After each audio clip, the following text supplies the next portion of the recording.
Number 15, Tank Girl.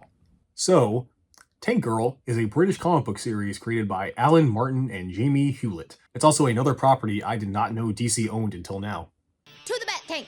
See a Batman reference, it's DC alright. The comic follows Rebecca Buck, the Tank Girl, in a post-apocalyptic wasteland going on adventures with her mutant kangaroo boyfriend inside her tank, which is also her house. And you probably gathered from that sentence that this was not a series you read for its story. It's about fun, weird, occasionally trippy adventures with a punk aesthetic. And if you are thinking this art style is familiar, that's because Jamie Hewlett is one of the creators of the animated band The Gorillaz. So look, I knew this movie was bad before going in, especially since, like I said, Tank Girl does not really have a story, so adapting that into a film proved difficult, and they didn't pull it off.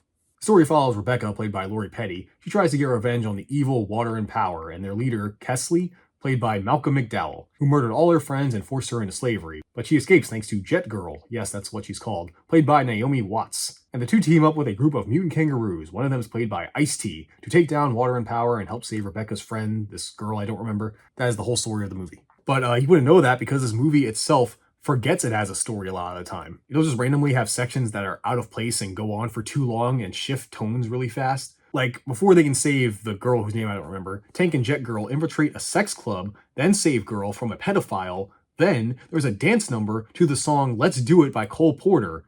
That is one entire scene. Then the rest of the movie is the girls working with the mutant kangaroos, even though Rebecca should be saving her friend who got kidnapped again, just to have a lot of bad jokes. That's another thing, despite trying to be a fun comic book movie, it's not funny. Another thing is this movie is super horny. Like, I usually only see this kind of degeneracy in anime or my videos. I'm not kidding when I say literally every male character in this movie is some kind of horny rapist, especially when it comes to our two main leads. And yeah, I know sex is a big part of the comics.